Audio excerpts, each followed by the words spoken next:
At sa showbiz saksi, excited na ang Jonas Brothers para sa kanilang concert sa Mall of Asia Arena bukas. At bukod sa kanilang pagtatanghal, may iba pa raw balak gawin ang magkakapatid sa Pilipinas. Saksi si Rida Reyes.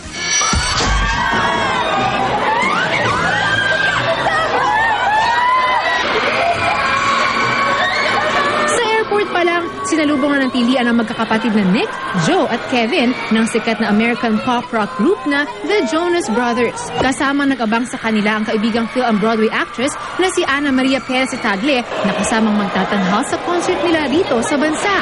All smiles din ang tatlo ng humarap sa media kanina. 3 taon na rin daw silang hindi nagpa-perform sa concert stage na magkakasama, lalo pat may asawa na si Kevin habang may solo album naman si Joe. Pero saglit mang nawala sa limelight, di pa rin daw nawawala ang kinang ng grupo. Giving them kind of a new take on some of the older songs. Right. And then introducing some new songs that we're really excited about. Bukod sa mismong concert, sabik din daw silang maranasan ang Pinoy pop culture. The food, we have heard that it's incredible, which now we've tasted. Yeah, it's amazing. Phenomenal. Already very, very happy with the food. I love food. The people are also very, very respectful. You guys are awesome and very sweet, and we're very happy we get to spend some time. Jeepneys. Yeah. Were you able to ride in one?